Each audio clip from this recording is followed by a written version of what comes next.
Vamos a arrancar con la primera información. Estamos en vivo. Hace un ratito hubo una información, una conferencia de prensa de parte de dos ministros. Estaban allí Agustín Rossi y también el ministro de Justicia, Julio Alac. Hay novedades respecto de los represores prófugos y una decisión que tomó el gobierno. Tal cual lo cuenta Silvia Fernández. ¿Qué tal, Silvia?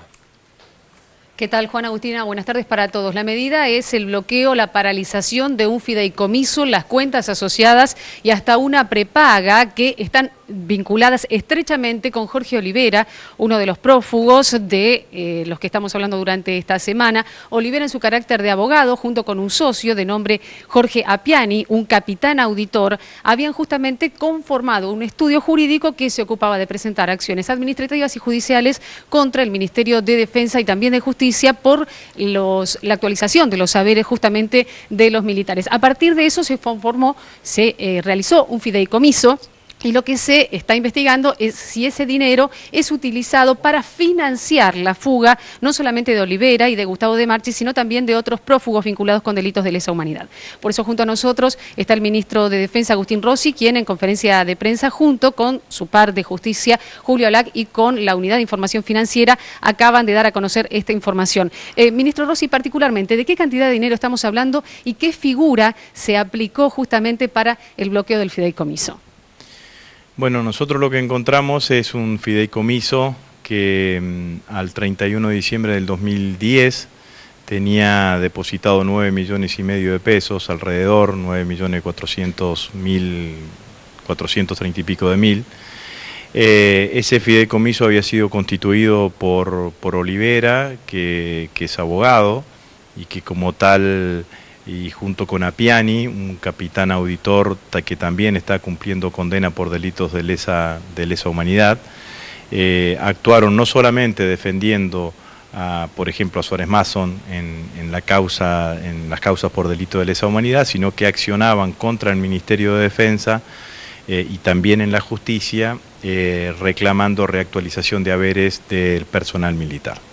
En el marco de uno de los expedientes que existían dentro del Ministerio de Defensa, nosotros encontramos esta información, la conformación de este fideicomiso en el cual se derivaban los honorarios o los pactos de cuota litis ya de esta sociedad entre Olivera y Appiani.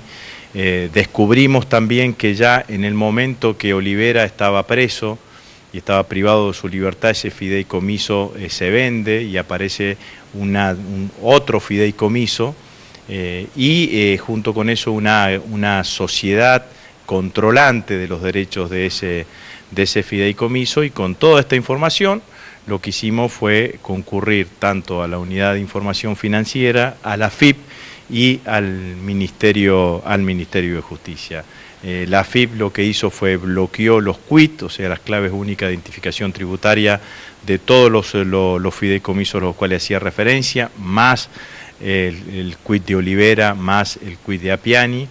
La Unidad de Información Financiera, la UIF, bloqueó las cuentas de cada uno de estos fideicomisos y las cuentas y bienes de Olivera, de Appiani, y en el caso de Olivera también de su esposa, de su cónyuge, y el Ministerio de Justicia está en estas horas ampliando la denuncia que hizo oportunamente con la fuga de Olivera, con todos estos datos, y obviamente también la Unidad de Información Financiera está analizando e investigando cuál es realmente el origen de esos fondos y qué se deriva de toda esta información que estamos encontrando, digamos, ¿no? Seguramente nosotros presumimos de que parte o de que en algún lugar todas estas figuras de fideicomisos que se cambian de denominación y demás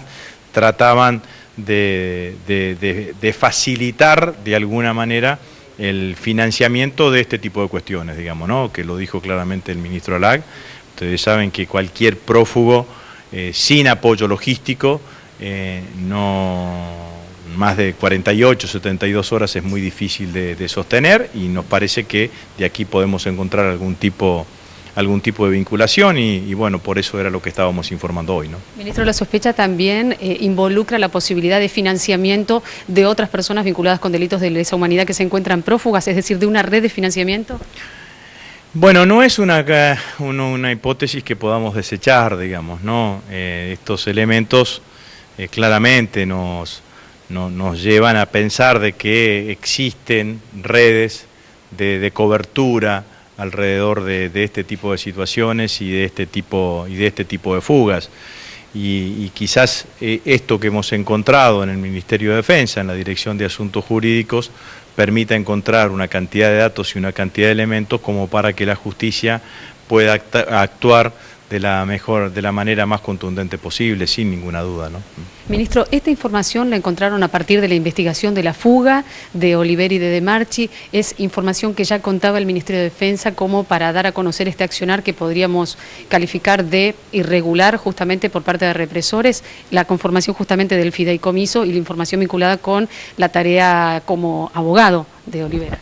No, bueno, este es un expediente que existía dentro del Ministerio de Defensa y que nosotros, alertados de que Olivera actuaba o había actuado en distintas oportunidades contra el Ministerio de Defensa por reactualización de haberes, nos pusimos a buscar.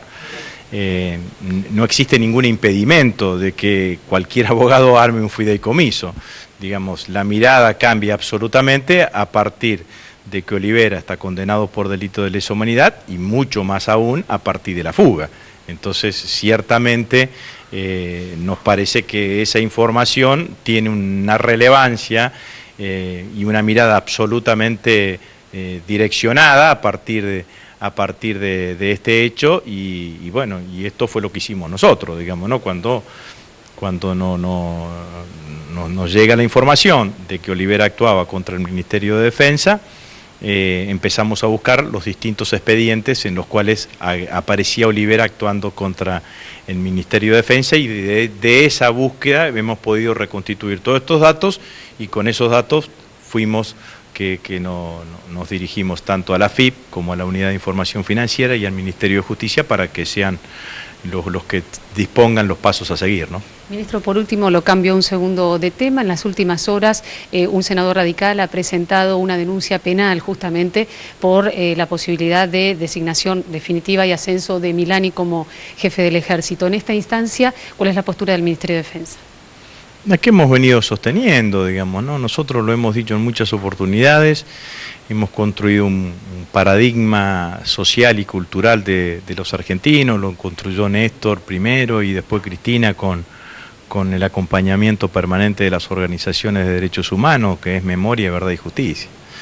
El paradigma tiene tres patas, la memoria, la justicia y con eso se llega a la verdad. Entonces, lo que cuando la justicia actúe y dictamine o diga lo que piensa sobre la situación de Milani, como cualquiera de nosotros, digamos, ¿no? Cualquiera de nosotros, seamos civiles o militares, estamos obligados a responder en tiempo presente o por el pasado nuestras acciones ante la justicia. Lo que corresponde al Poder Ejecutivo Nacional, cuando el Poder Ejecutivo decide el ascenso, la designación de Milani como jefe del Ejército, toda la información consolidada que nosotros teníamos, los ascensos anteriores de Milani que le había otorgado el Senado de la Nación en el 2007, en el 2010, en el 2001, 2007 y 2011, y 2001, 2007 y 2010, nos convalidaban absolutamente para proponerlo a Milani como jefe del Ejército. Las informaciones que se han alcanzado nuevas, que para nosotros no son nuevas, la misma presidenta indicó que se correspondan a la justicia. Milani se ha presentado voluntariamente a la justicia. Entonces esa es una parte. La otra parte de la cuestión está claro que hay una fuerte politización del hecho. Hay detrás de esto, me parece que cuando la presidenta exterioriza, cuando nosotros exteriorizamos que queremos incorporar a las Fuerzas Armadas a este proyecto, a un proyecto de nación, que queremos Fuerzas Armadas que recojan el legado de Mosconi, de Savio, de Perón, Fuerzas Armadas fuertemente comprometidas con el desarrollo industrial de la nación, con la investigación, con la ciencia, con la tecnología, que a partir de ahí es donde vamos a mejorar nuestras condiciones de defensa. Eso genera tensión en otros ámbitos y en otros espacios políticos, que en realidad lo que están criticando de fondo es esta decisión, digamos, ¿no? Porque se escudan en esa vieja doctrina de algunas Fuerzas Armadas profesionales, por decirlo de alguna manera, y nosotros creemos que nosotros necesitamos Fuerzas Armadas que cumplan con su mandato, pero que tengan una mirada integral del conjunto de la nación. Ministro Rossi, gracias. Bueno, muchas gracias. Para reiterar entonces, en las próximas horas será el juez federal Bonadío quien recibirá la información vinculada justamente con el bloqueo de este fideicomiso y de las cuentas asociadas. Claro, está relacionado con la fuga del represor Olivera. Perfecto, Silvia, gracias.